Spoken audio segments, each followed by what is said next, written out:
자, 우리 하나님 말씀 히브리서 11장입니다. 히브리서 11장 1절에서 4절 말씀 봅시다. 히브리서 11장 1절에서 4절입니다. 제가 봉독하겠습니다. 믿음은 바라는 것들의 실상이요 보이지 않는 것들의 증거니 선진들이 이로써 증거를 얻었느니라. 믿음으로 모든 세계가 하나님의 말씀으로 지어진 줄을 우리가 아나니 보이는 것은 나타난 것으로 말미암아 된 것이 아니라 믿음으로 아벨은 가인보다 더 나은 제사를 하나님께 드림으로 의로운 자라 하시는 증거를 얻었으니 하나님이 그 예물에 대하여 증언하심이라. 그가 죽었으나 그 믿음으로써 지금도 말하느니라. 아멘.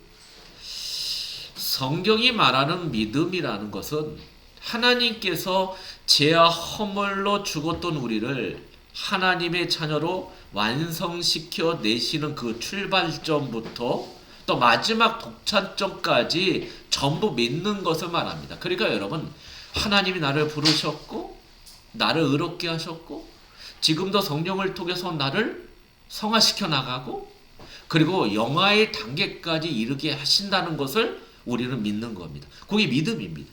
그래서 여러분, 믿음은 어디부터 시작이 되냐면 나의 결단과 나의 판단으로 시작되는 것이 아니라 하나님으로부터 시작되는 것이 바로 믿음입니다. 그래서 여러분, 믿음은 우리의 의지로 나오는 것이 아닙니다. 여러분, 이 사실을 정확히 이해하시기 바랍니다. 이처럼 하나님으로부터 시작된 믿음이 우리에게 먼저 주어진 것입니다. 하나님의 믿음이 우리에게 주어진 것이 바로 우리의 믿음이라는 겁니다. 그러니까 하나님의 그 작정, 하나님의 그 예정하심, 하나님의 그 경륜과 섭리, 계획하심, 그리고 하나님이 당신의 백성들에게 주신 그 언약, 이 모든 것들을 다 포함해서 믿음이라고 하는 거예요. 그 믿음이 우리의 삶에 뚫고 들어와 우리를 징계하시기도 하고 또 우리를 달래시기도 하고 또 우리를 설득하시기도 하면서 우리를 당신의 백성으로 만들어 가시는 겁니다. 그것이 바로 하나님의 믿음입니다. 그런 하나님의 믿음이 우리에게 덮쳐올 때 우리는 여러 가지 인생의 질곡을 겪게 되죠. 왜 그렇죠? 안 맞으니까. 우리는 여태까지 우리 중심으로 살아왔는데 하나님의 믿음이 나에게 뚫고 들어오니까 어떻게 돼요? 부딪히는 거예요. 예. 그래서 그런 가정 속에서 하나님은 정말로 전지전능하신 유일한 분이 맞구나. 우리가 그 하나님만을 의지할 때 진짜 행복을 누릴 수 있는 거구나. 이 사실을 깨닫게 되는 거예요. 그러면서 우리가 하나님 앞에 두 팔 벌려서 주님 앞에 달려가는 것을 뭐라 그래요? 믿음이라는 겁니다. 조금 더 쉽게 말씀드리면 하나님으로부터 시작된 하나님의 믿음이 우리의 인생 속에 뚫고 들어온 것을 객관적 믿음이라 하는 것이고요. 우리가 그 하나님의 믿음의 역사를 통해 하나님을 참 하나님으로 인정하고 믿게 되는 것을 뭐라 그래요? 주관적 믿음이라 합니다. 네. 여러분, 이 객관적 믿음과 주관적 믿음을 잘 이해하고 계셔야 돼요. 그래서 믿음이라는 것은 전적인 하나님의 선물이고 하나님의 은혜라고 하는 겁니다. 그런데 대부분 교회 다니는 사람들이 믿음이라는 말을 믿다라는 명사형으로 생각하기 때문에, 그러니까 여러분 국어 사전을 보게 되면 믿음을 뭐라고 표현하냐? 받들고 따른다. 여러분 이런 뜻으로 있기 때문에 다분히 내가 결단하고 내가 행해야 하는 행위로 뭡니까? 이해하고 있다는 겁니다. 그냥 믿음을 내가 행하는 것으로 믿음이 드러난다고 인식하고 있어요. 여러분, 절대로 그렇지 않다는 것을 놓치지 않는 여러분 되기 바랍니다. 만일 믿음을 이렇게 이해하게 되면 믿음은 성경이 말하는 선물도 은혜도 아닌 나의 행함에 따른 당연히 받아야 할 하나의 대가가 되게 되어 있습니다. 여러분, 로마서 한번 1장 17절 한번 찾아볼까요? 로마서 1장 17절입니다. 자, 여기 보면 복음에는 하나님의 의가 나타나서 믿음으로 믿음에 이르게 하나니 기록된 바 오직 의인은 믿음으로 말미암아 살리라 함과 같으니라. 지금 바울이 여기서 믿음이 뭔가를 설명하고 있어요. 자, 우리가 믿음을 이야기할 때 믿음의 근원이 어디인지 자주 잊어버릴 때가 많아요. 자, 이 말씀에서 믿음의 근원은 뭘로 표현합니까? 하나님의 의라고 얘기해요. 네. 그러니까 여기서 하나님의 의라는 것은 하나님 아버지께서 창세전에 택하신 당신의 자녀들을 위해 끝까지 언약을 이루시는 것을 의미합니다. 그래서 창세기 6장에 16장인가요? 16장에 보면은 15장이죠. 15장에 보면은 아브라함과 하나님이 언약을 맺으십니다. 그때 둘로 쪼갠 고기 사이로 횃불이 지나가죠. 사실 언약을 맺은 당사자가 같이 지나가야 돼. 그게 언약의 완성이 되는 겁니다. 근데 어떻게 돼요? 횃불만 하나님만 지나가시는 거예요. 무슨 얘기예요? 너는 나하고 언약을 맺었지만 너는 그 언약을 이룰 수 없는 존재라는 거예요. 내가 너하고 맺은 그 언약을 내가 이루겠다는 거죠. 이게 하나님의 의미다. 그냥 하나님이 우리에게 주어진 그 약속을 끝까지 이루시겠다는 거예요. 그러니까 의를 그저 인간이 생각하는 그냥 도덕적, 윤리적 개념으로 절대로 이해하시면 안 됩니다. 성경이 말하는 의는 언약 관계입니다. 그러니까 언약 관계를 맺고 사는 하나님의 백성들을 위해서 하나님께서 하나님의 의무와 하나님의 책임을 성실하게 행하는 것을 의라고 하는 거예요. 그렇게 의예요. 그래서 예수님께서 십자가에서 의를 이루셨다 그러죠. 그래 그리스도의 의가 우리에게 전가되게. 그러니까 예수님께서 행하신 뭡니까? 그 순종이 나의 순종이 된 겁니다. 그렇게 되는 겁니다. 그러니까 여러분 의라는 나라는 바로 아버지의 역할을 하겠다는 겁니다. 이게 바로 하나님의 믿음입니다. 이렇게 하나님의 믿음이 당신의 백성들에게 믿음에 이르게 하는. 그러니까 오늘 로마서 1장 17절 다시 한번 보면은 하나님의 의가 나타나서 믿음으로 믿음에 이르게 하는. 그러니까 앞에 있는 믿음은 누구 믿음이에요? 하나님 믿음. 뒤에 있는 믿음은 누구 믿음이에요? 나의 믿음. 그냥 객관적 믿음이 나를 주관적 믿음에 이르게 한다는 겁니다. 그래서 오직 의인은 믿음으로 산다. 그러니까 여러분 이런 거예요. 의인은 누구예요? 저와 여러분의 의인이잖아요. 의인은 어떻게 사는 거예요? 돈으로 살아요? 믿음으로 산다는 거. 그걸 얘기하는 겁니다. 예. 그렇게 얘기하는 거죠. 중요한 것은 하나님은 바로 이러한 믿음만 인정하시는 거예요. 그렇게 되는 거예요. 아, 나는 하나님만 믿을 거야. 아니에요, 여러분.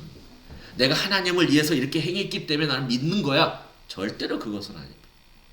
그렇게 되는 게 여러분 예수를 믿어서 구원받아 하나님의 백성이 된 저와 여러분의 삶을 이끌어 가고 있는 것이 바로 믿음이라는 겁니다. 이렇게 되는 거예요. 이 믿음이 주어지지 않는다면 바로 전장인 10장 39절에 뭐라고 되어 있습니까? 우리가 모두 뒤로 물러가 멸망한 자라는 겁니다. 그러니까 이 믿음이 없는 자는 뒤로 물러간다는 건 뭘 얘기했죠? 타락한다는 거예요. 배교한다는 얘기입니다. 배교한 사람들의 결론은 뭐예요? 멸망이라는 거죠. 지옥이라는 얘기입니다. 그러니까 만약에 이러한 믿음이 주어지지 않는 자들은 뭐예요? 멸망할 자라는 것을 이야기하고 있어요. 그러나 이 믿음이 주어졌기에 우리는 때때로 하나님의 원수로 행하는 연약함이 있어도 우리의 영혼은 안전하게 보호를 받고 있다는 사실을 잊지 않는 여러분들이기 바랍니다. 하나님께서 우리를 구원하시는 방법은 믿음입니다. 우리의 삶을 이끌어가는 것도 뭐예요? 바로 믿음이라는 겁니다. 그 믿음이 주어지지 않았다면 우리 모두 뒤로 물러가 멸망할 자라는 것을 바울은 이야기하고 있는 겁니다. 그러나 그 믿음이 우리에게 주어졌기 때문에 때때로 우리가 하나님의 원수로 행하는 연약함이 드러나도 우리는 완전하게 보호가 되는 거예요. 여러분 이거 잊지 마시기 바랍니다. 그래서 사도 바울이 로마서 8장 한번 볼까요? 로마서 8장에 이거 얘기하는 겁니다. 보세요. 지금 로마서 7장에 나는 마음의 법과 하나의 법을 즐거워하고 있어. 근데 죄의 법이 나를 사로잡는구나. 나는 어쩔 수 없어. 자꾸만 나는 내 육신의 정욕에 끌려가는 인생이야. 십자가 원수로 행해. 그거거든요. 그래서 이 사망의 몸에서 누가 날 건져내라 하면서 8장을 넘어가면서 확신을 가져요. 그렇죠? 나는 이제는 예수 안에서 정죄함이 없는 자가 맞구나. 응? 이제부터 내가 할 일은 13절에 뭐요? 내 몸의 행실을 죽이는 삶을 살아야겠구나. 이 확신을 가요. 그리고 나서 31절에 보니까 이런 수고 들어가죠. 뭐라고 됩니까? 누가 우리를 대적하냐? 대적할 자 없다. 그 31절이 그겁니다. 그리고 33절에 누가 우리를 고발하냐? 34절에 누가 우리를 정죄할 수 있어? 없어. 35절에 누가 우리를 그리스도의 사랑에서 끊을 수 있냐? 없는 거야. 그리고 나서 여러분 37절에 볼까요? 그러나 이 모든 일에 우리를 사랑하시려면 우리는 넉넉히 이기는 자라. 그러면서 내가 확신하노니. 여러분 이거예요. 여러분 우리는 이 확신 속에 있는 자가 맞습니다. 정말 여러분들이 아까 제가 여기까지 정리한 그 믿음 안에 있다면, 그 믿음이 여러분 안에 선물로 주어졌다면 여러분 흔들릴 필요가 없다는 겁니다. 이 확신으로 이 땅을 살아가셔도 된다는 것을 말해주고 있습니다. 자, 이제 바울은요 11장으로 넘어오면서 성도의 삶을 주장하는 믿음이란 무엇이고 그 믿음이 주어진 자들의 삶은 어떤 것인지 바로 증거하고자 구약의 믿음의 선지자들을 연대기적으로, 그러니까 순서적으로요, 연대기적으로 이 등장을 시키고 있어요. 네. 자, 너와 내아에게 주어진 믿음이 어떻게 증거가 됐는지 우리의 믿음의 선지자들을 한번 예로 들겠어 하면서 쭉 나오는 거예요. 그렇게 되는 겁니다. 그래서 히브리서 11장을 무슨 장이라 하죠? 믿음장이라고 불리기도 하는 겁니다. 우리는 11장에서 내 믿음이 사도가 증거하고 있는 믿음과 일치하는지 냉철하게 점검하는 시간을 가지셔야 돼요. 예. 왜냐하면 만약 우리가 11장에서 언급되고 있는 믿음의 열매들이 없다면 우리가 가진 믿음은 가짜 믿음일 가능성이 굉장히 높다는 겁니다. 그래서 우리는 성경을 통해서 나를 점검하는 거예요. 이게 굉장히 중요한 부분 중에 하나예요. 분명히 여러분 히브리서에 보면은 선택과 유기를 분명하게 가르고 있어요. 선택받은 자, 유기된 자가 분명히 알아요. 그럼 어느 정도까지 얘기해? 한번 성령의 빛을 받았는데 타락하면 다시 구원받을 수 없다. 이런 무서운 얘기까지예요. 그러면 지금의 나의 삶을 되돌아보면 여러분 선택받은 자예요, 유기된 자예요? 여러분의 삶의 기준으로 보면 유기된 자가 맞잖아요. 예? 지금 사도 바울이 지금 유대인 그리스도인들에게 야 너희들은 유기된 자가 맞는 것 같아. 조그만 문제 때문에 흔들려가지고 다시 예체질로 가려고 하냐? 유대교로 돌아가려고 하냐? 그럼 너 유기된 자. 그걸 얘기한 것이 아니라 뭐 하라는 거예요? 점검하라는 거예요. 네? 흔들리지 말라는 거예요. 우리가 이렇게 우리의 믿음이 진짜 믿음인지 가짜 믿음인지 이런 말씀을 통해서 점검할 필요가 있다는 겁니다.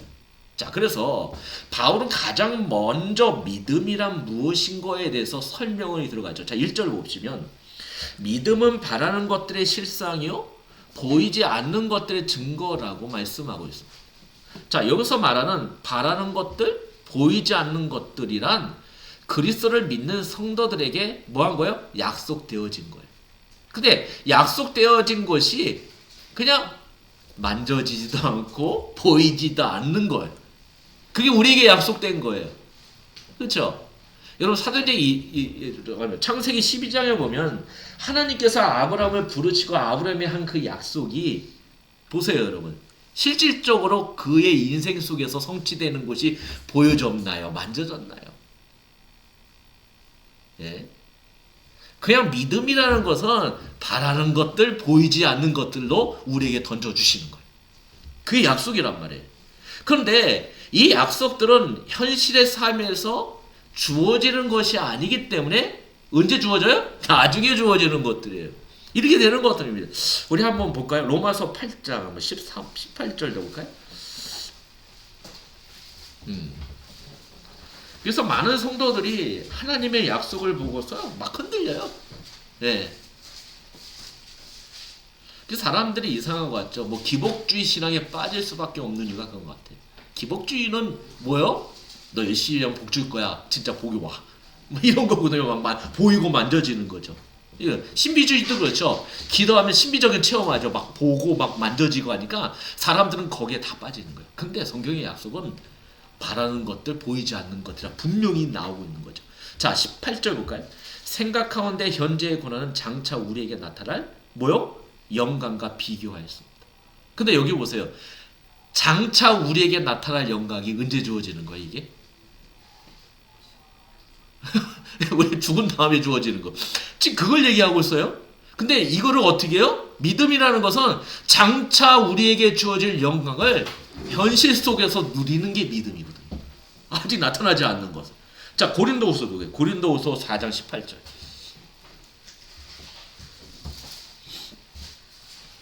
자, 고린도후서 4장 18절. 자, 우리가 주목하는 것은 보이는 것이 아니요. 근데 사람들은 보이는 것에 주목하잖아요. 근데 하나님의 언약은 보이지 않는 것이래요. 보이지 않는 것이니 보이는 것은 잠깐이요, 보이지 않는 것은 영원한. 그러니까 우리에게는 뭘로 주어져요? 영원한 것으로 주어지는 거지. 근데 사람들은 어떤 거에 흥미를 느껴요? 보이는 잠깐의 흥미를 느끼고 있는 거예요. 그래서 이사야 40장 보니까 푸른 마고 꽃은 시드나 풀과 꽃은 잠깐이잖아요. 근데 거기에 여호와의 영광이 붉어요. 그러니까 여호와의 기운이 거기에 임하니까 어떻게 해요? 다 시들어버리는. 심판이 가해지는 거죠. 그러니까 여러분, 심판이 가해진 것에 사람들은 주목하고 있는 거예요. 근데 뭐가 영원하다는 거예요? 말씀만. 우리에게 주어진 언약만, 약속만 영원한 거예요. 그러니까 믿음이라는 것은 그것을 바라보는 거예요. 그래서 소망하는 거예요. 그것을 내 것으로 만드는 게 믿음이라는 겁니다. 그래서 하나님께서는 당신의 백성들에게 믿음을 선물로 주심으로 하나님께서 약속하신 것을 소망하며 살게 하시는 겁니다. 여러분도 어떻습니까? 여러분 정말로 죽어서 영원히 주님과 함께하는 다시를 믿어져요? 그거를 과학적으로 증거할 수 있으세요? 없잖아요. 여러분의 이성으로 논리로 그것을 여러분 증명해낼 수 있어요? 없는 거예요. 없단 말이에요. 근데 우리는 그것을 어떻게 해요? 믿는 거예요. 소망하는. 그게 믿음이라. 자, 베드로후서 볼까요? 베드로후서 1장. 베드로후서 1장 1절에서 4절 보시면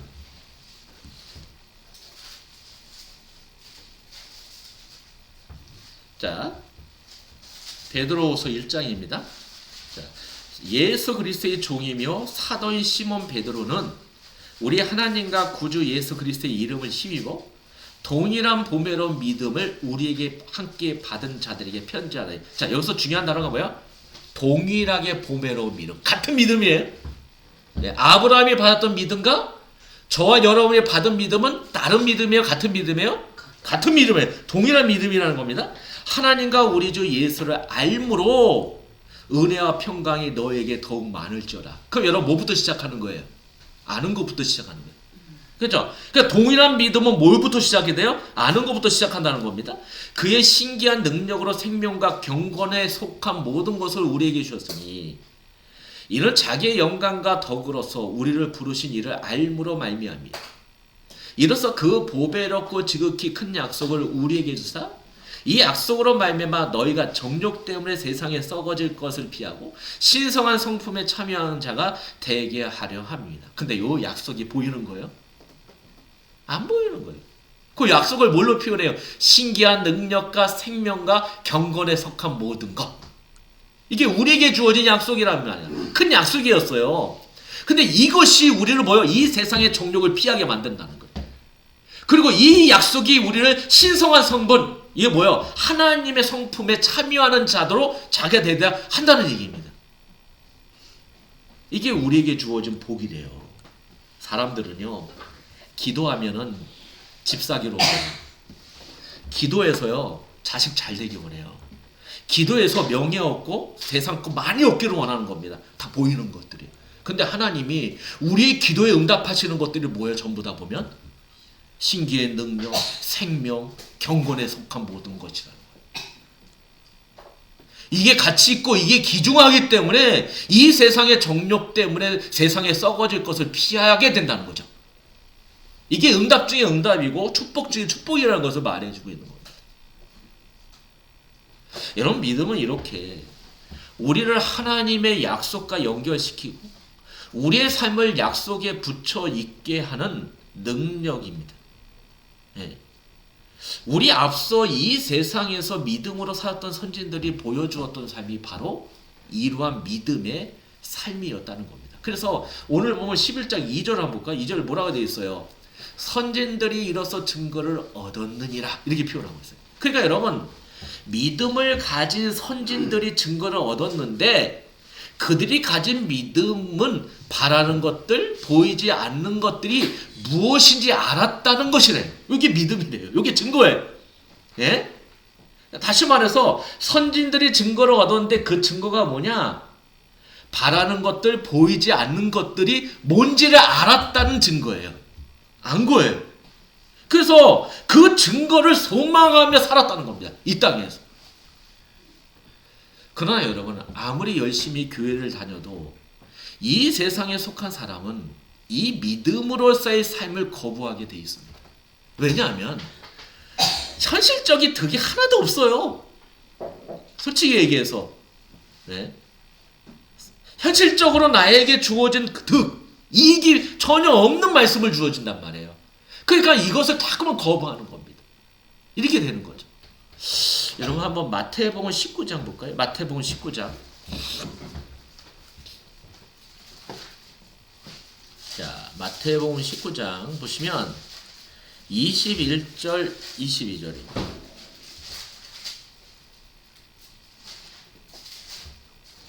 자, 젊은 청년이 와서 주님과의 대화 내용이죠.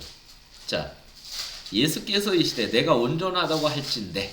지금 자기 자신이 어렸을 때부터 율법을 다 행했다는 거예요. 네? 스스로가 온전하다고 생각한 거예요. 그렇죠? 그럴 때 주님이 하신 말씀은 뭐냐? 내 소유를 팔아 가난한 자들에게 주라. 그리하면 하늘에서 부하가 내게 있으리라. 그리고 와서 나를 따르라. 지금 이 젊은 청년에게 가장 가치 있고 소중한 것이 뭐였어요? 제가 갖고 있는 보화였다는 거예요. 주님은 그걸 건든 거예요. 그걸 다 팔아. 가난하게 줘. 그랬더니 22절에 그 청년이 재물이 많음으로 이 말씀을 듣고 근신하여 가니라. 여러분 어떻습니까? 네? 근데 여러분 진짜 믿음이 주어진 사람은 믿음의 눈이 열렸기 때문에 그들이 사는 그 믿음으로 사는 그 길에 이끌림을 계속 받게 돼 있어요. 여러분 철로역정에 보면 좁은 문을 통과한 자가 좁은 문을 통과하지 않는 자를 이렇게 계속 비교를 합니다. 그 크리스천이 출애길을 쫙 가는데 지금 크리스천은 어를 통과해서 좁은 문을 통과해서 좁은 길로 가는데 이런 순례길을 담 넘어 샛길로 들어온 자들이 있는 거예요. 그들과 비교를 해버린 거예요.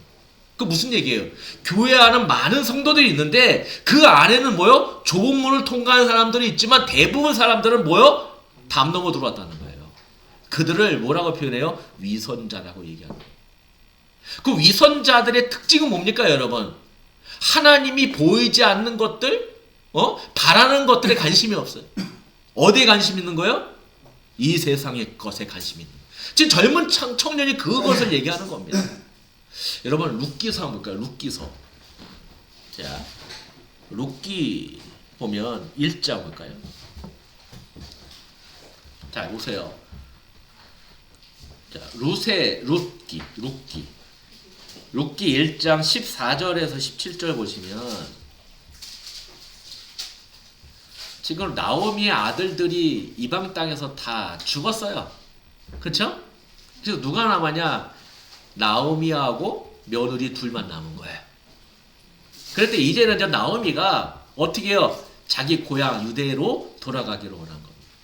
그러고 나서 뭐야? 이 며느리들은 이방 여인이기 때문에 야 이제 너희들은 여기서 너희들이 살 길 살아라 하고 떠나려고 한 거예요. 그때 그 소리를 들었던 누구 하나?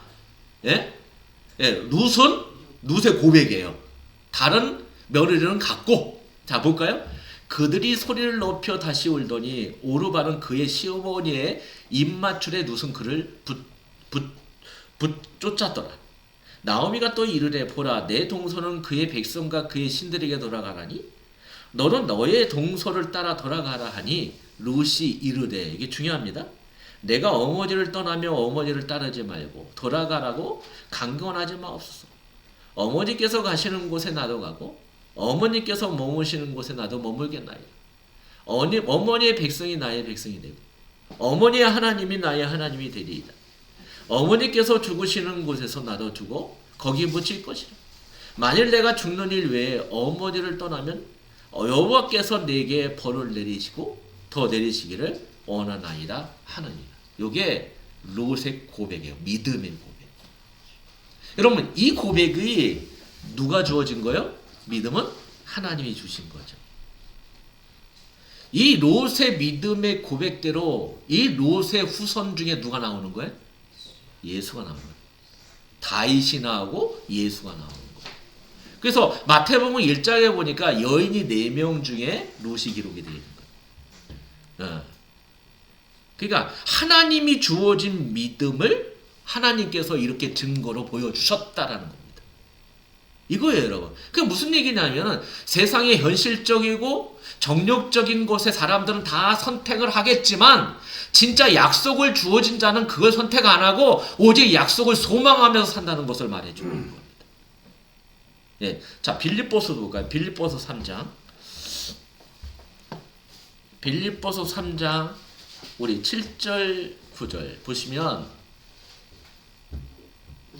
자, 그러나 무엇이든지 내게 유익하던 것을 내가 그리스도를 위하여 다 해로 여길 뿐더러. 그러니까 무엇이든지 내게 유익하던 것. 그러니까 예수를 알기 전, 하나님의 언약을 알기 전에 내가 유익하던 이 세상적인 모든 것들을 다 뭐라고 표현해요? 무익한 것을 여겨버린 거예요.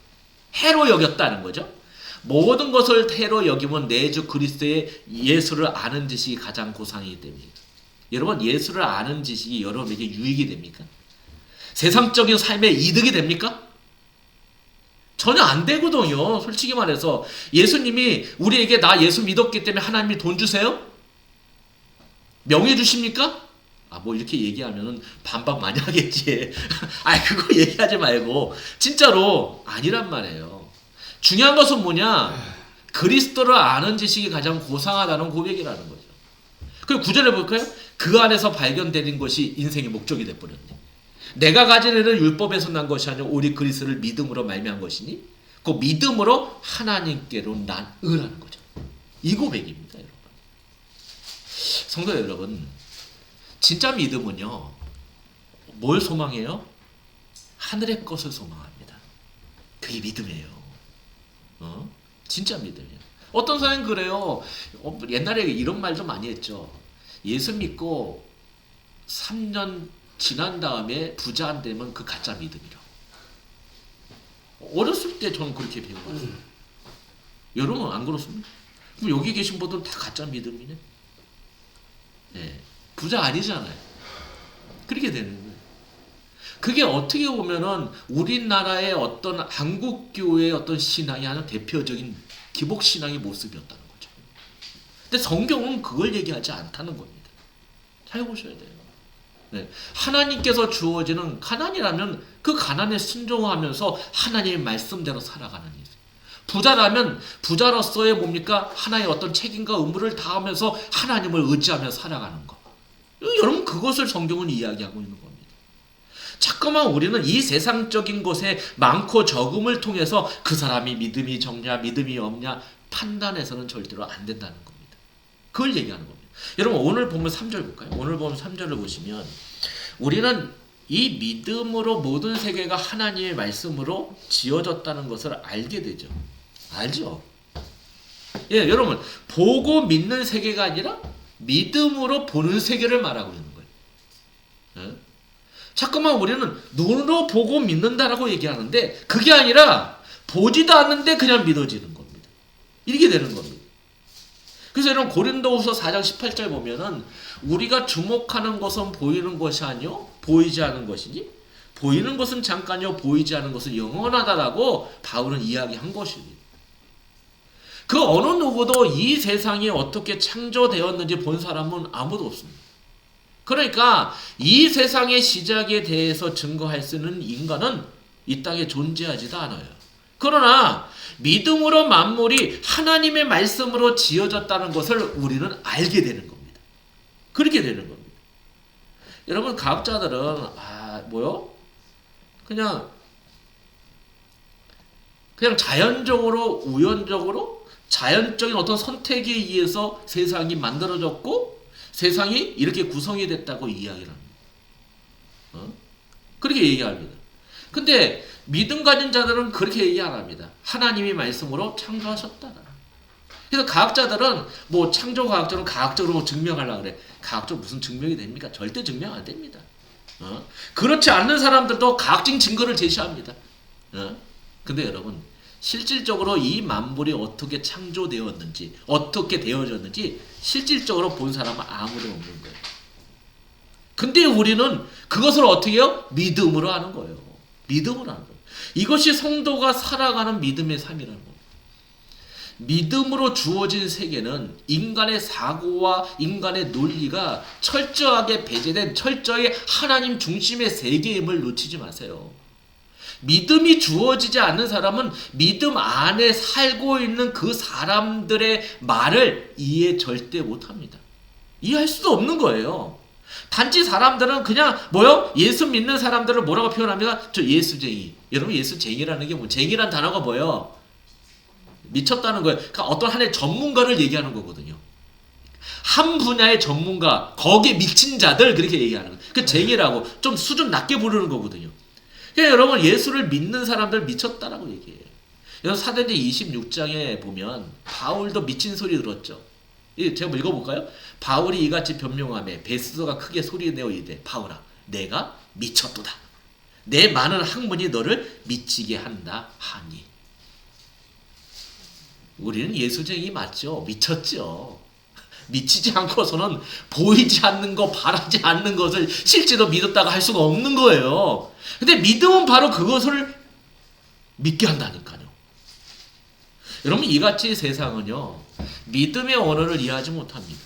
세상 사람들과 성도에게는 철저한 소통의 단절이 존재하는 겁니다. 그렇기 때문에 여러분, 진짜 여러분이 믿는 자가 맞다면 믿지 않는 자하고 너무나 뭡니까? 소통이 잘 되고 대화가 잘 된다는 것 한번 생각해 보셔야 돼요.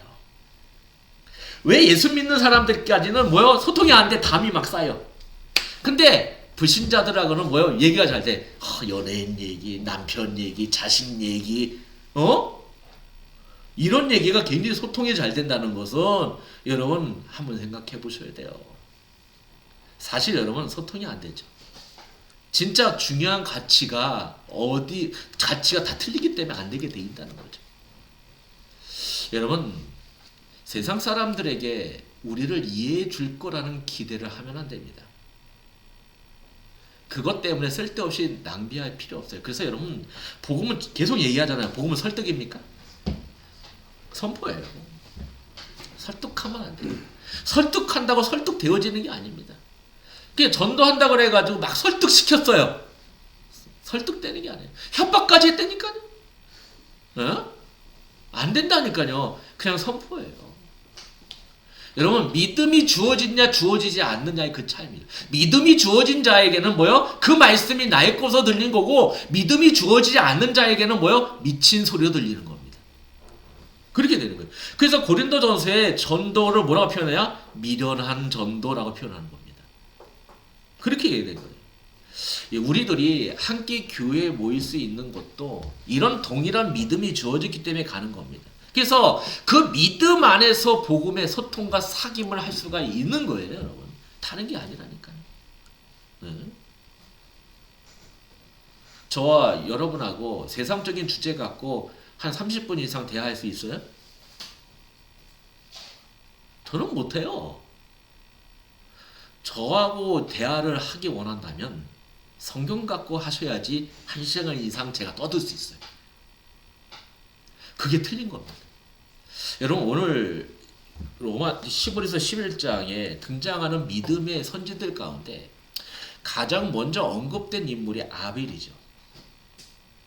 여러분, 아벨은 아담과 하와의 둘째 아들입니다. 바울의 관심은 가인보다 더 나은 제사를 드리는 아벨의 믿음이었어요. 여기서 중요한 것은 아벨의 믿음이 가인보다 더 나은 제사를 하나님께 드리게 했다는 겁니다. 그 결과 하나님으로부터 의로운 자라는 증거를 얻었다는 겁니다. 그러니까 무슨 얘기예요? 믿음으로 아벨이 가인보다 더 나은 제사를 드리겠다는 거예요. 그 무슨 얘기예요? 주도권이 하나님께 있는 거예요? 아벨에게 있는 거예요? 하나님께 있는 거예요. 그러니까 아벨이 드렸던 더 나은 제사는 무엇을 말할까요? 이것은 이것과 믿음과 무슨 관계가 있을까요? 여러분, 가인이 곡식을 드렸기 때문에 하나님께서 저주하신 거예요? 그게 아니에요. 곡식 드리는 제사도 있는 거예요. 한목제물. 그쵸? 그건 상관이 없는 거예요. 문제는 뭐냐? 믿음이 있냐 없냐였다는 거예요. 그 제사예요. 여러분, 창세기 4장을 보시면 형 가인은 땅의 소산으로 제사를 드렸고 아벨은 양의 첫 새끼로 그 기름으로 제사를 드린 것으로 우리는 알 수 있습니다. 그런데 하나님께서 아벨과 그의 제물은 받으시고 가인과 그의 제물은 받지 않으셨어요. 이것이 가인의 분노를 촉발시켰고 하나님의 경고에도 불구하고 들에서 동생 아벨을 쳐 죽였던 겁니다. 가인은 회개하기를 거부하고 여호와를 떠남으로 하나님의 언약과 상관없는 자라는 것이 드러난 것입니다. 여러분, 오늘 본문을 잘 보시면 믿음으로 아벨은 가인보다 더 나은 제사를 드렸다고 말합니다. 그 결과 하나님으로부터 의로운 자라는 증거를 얻었다는 겁니다. 이게 중요한 겁니다. 즉 아벨이 의롭다고 받은 것은 뭐 때문에 그래요? 제사를 드렸기 때문에 든 거예요? 아니에요. 그가 가진 믿음 때문에 의로움을 당한 겁니다. 그렇게 되는 거예요. 여러분, 창세기 15장 한번 확인해 볼까요?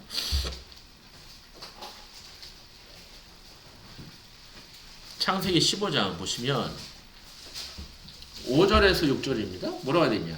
그를 이끌어 밖으로 나가 이르시되 하늘을 우러러 목별을 셀 수 있나 보라. 또 그에게 이르시되 내 자손이 이와 같으니라. 자, 언약을 먼저 선포해 주시죠. 확인시켜 주는 거예요. 자, 그러면서 6절에 아브라함이 여호와를 믿으니 그렇게 됩니다. 예, 여호와를 믿었대요. 그 약속을 이루실 걸 믿은 거예요. 여호와께서 이를 그의 공의로 여기시고 의로 여기셨다라고 하는 거예요. 근데 여기서 주어지는 믿음은 누구 믿음? 하나님의 믿음이 그에게 믿는 자가 되게끔 하셨다는 겁니다. 이게 중요한 겁니다. 그냥 하나님께서 가인의 제사를 받지 않으셨던 이유는 그가 믿음으로 드리지 않았기 때문입니다. 결론적으로. 그렇다면 믿음으로 들었다는 것과 믿음으로 드리지 않았다는 말은 무엇을 의미할까요? 지금 계속 설명하는 거예요. 같은 단어를. 여러분, 믿음으로 제사를 드렸다는 말은 하나님의 약속을 바라보며 제사를 드렸다는 것을 말합니다. 그리고 믿음으로 드리지 않았다는 말은 하나님의 약속과 상관없이 자기 의를 앞세워 제사를 드렸다는 말이 되는 거예요. 가인이 믿음으로 드렸다면 그 역시 의롭다함을 받았을 겁니다. 그러나 가인은 자기에게 있는 최고의 것을 정성을 다하여 하나님께 드렸던 겁니다. 그게 나쁜가요? 나쁜 거 아니잖아요. 하나님께 정성을 드리는 게 뭐가 나쁜 거예요? 근데 하나님은 그거를 나쁘다 여기시는 거예요. 왜? 믿음이 주어지지 않았기 때문에. 하나님은요, 이러한 예물을 받으시는 분이 아니라는 겁니다. 로마서 10장 한번 볼까요? 로마서 10장 자 2절에서 3절. 로마서 10장 2절에서 3절 보시면, 자, 내가 치고노니 그들이 하나님께 열심히 했어요. 예, 어느 정도 열심인지 아십니까? 여러분의 100배, 1000배 나아요. 여러분이 하는 것보다. 진짜로. 예? 그렇게 해요. 근데 그 열심히 뭘로요? 올바른 지식을 따른 것이 아니라는 거예요. 하나님의 의를 모르고 자기 의를 세우려고. 그 자기 의를 세우려고 그 열심히 해요. 지금 가인이 드린 그 제물은요, 진짜 가장 좋은 것으로 최선을 다해서 하나님께 예배를 한 거예요. 근데 자기 의를 세우려고. 뭐가 주어지지 않은 거예요? 믿음이 주어지지 않은 거예요. 그렇게 된 겁니다. 여러분, 오늘날 한국교회 수많은 사람들이 정성을 다해 예배를 하나님께서 받으신다고 생각하는데, 그러한 예배가 믿음과 상관이 없다면 그 예배는 자기 의를 앞세운 예배일 가능성이 높은 겁니다. 여러분, 이걸 십자가의 원수로 행하는 행위라고 해요. 믿음이 없이 드려지는 것은 전부 하나님을 알지 못하는 사람들의 행위에 불과한 겁니다. 그러니까 여러분, 십자가를 통과하지 않느냐가 굉장히 중요한 거예요. 이렇게 되는 겁니다. 자, 그렇다면 아벨이 바라보았던 하나님의 약속은 무엇일까요, 여러분? 그 하나님의 약속은 창세기 3장 21절의 암시가 됩니다. 창세기 3장 21절에 보니까 여호와 하나님이 아담과 그의 아내를 위하여 가죽옷을 지어 입혔다 이렇게 표현하고 있어요. 여러분, 이것은 지구가 생기고 나서 최초의 죽음을 가리킵니다. 그러면 최초의 제사를 가리켜요. 그럼 여러분 보세요. 가죽옷은 어느 동물의 피를 전제로 한 겁니다. 그렇죠? 그럼 누가 죽인 거예요? 하나님이 먼저 죽이신 거예요. 하나님께서는 아담과 하와에게 한 동물을 죽게 하셨습니다. 그리고 그 동물의 가죽으로 옷을 만들어 입으라 하셨습니다. 그들의 벌거벗은 수치를 나뭇잎이 아니라 가죽옷, 피로만 가리워질 수 있다는 것을 거기서 가르쳐 주시는 겁니다. 그 동물의 피는 장차 이 땅에 오셔서 자신의 피로 영원한 속죄를 이루실 예수 그리스도를 예표한 겁니다. 아담과 하와는 자신이 하나님이 지어주신 가죽옷 안에서 뭐를 받은 거예요? 제사함을 받은 겁니다. 비록 죄를 범함으로 에덴 동산에 추방되고 말았지만 그들은 가죽옷 안에서 하나님의 은혜가 나에게 주어졌다는 것을 깨달은 거죠. 아담과 하와는 이 믿음의 비밀을 가인과 아벨에게 분명히 가르쳤을 겁니다. 때가 되어 제사를 드릴 때 누가 그 믿음에 속한 자일이 드러난 겁니다. 가인이 아니라 아벨이죠. 하나님이 받으신 제사는 하나님의 약속 안에서 드리는 제사입니다. 그 약속을 성취하신 분은 그리스도입니다. 그리스도 안에 거하는 자들은 더 나은 제사를 드릴 필요가 없는 것입니다. 그리스도 안에서 아담과 하와가 입었던 가죽옷을 동일하게 우리가 경험할 수가 있는 것입니다. 이러한 믿음에 거하는 자들은 이 세상에서 그 어떤 것도 소망할 수가 없어요. 오직 예수 그리스도만 바라볼 수밖에 없는 겁니다. 그리고 예수만 바라보지 못하는 내 자신에 대해서 애통할 수밖에 없는 겁니다. 왜냐하면 이러한 사람들은 그리스도 안에서 하나님의 약속하신 모든 것을 소유한 자가 되었기 때문에 그렇다는 겁니다. 성도 여러분, 우리는 아벨이 소유했던 이 믿음 안으로 부르심을 받은 사람들이 맞습니다. 이러한 믿음을 소유했기 때문에 하나님께서 우리를 의로운 자라 칭하 주신 거예요. 그리고 세상에 속한 가인의 믿음을 받고 죽임을 당하는 겁니다. 그래서 여러분, 아벨의 이름의 뜻이 뭔지 아십니까? 예? 아니, 없다요, 없어. 없음이에요, 없음. 예?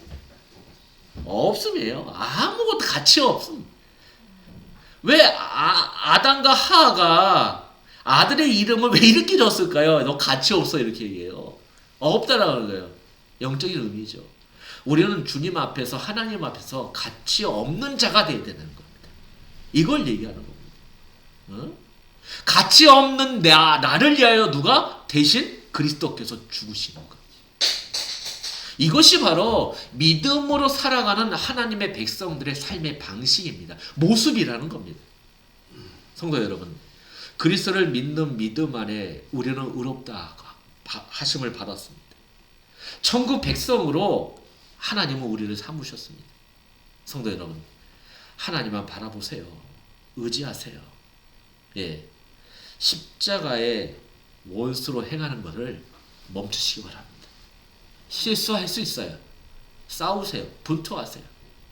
그래서 정말로 하나님께서 마련하신 그 은혜의 수단 속에서 최고의 은혜 누리시는 여러분 되길 축원드리겠습니다. 기도합시다. 하나님 아버지께 감사합니다. 우리를 믿음의 사람으로 불러주시고 믿음으로 사는 것이 무엇인지 깨닫게 하시니 감사합니다. 이 땅의 것에 소망을 두지 말고 하늘의 것에 소망을 두어 하루하루 믿음의 삶을 살아갈 수 있도록 주께서 우리를 인도하여 주시옵소서. 예수 그리스도의 이름으로 기도드렸습니다. 아멘.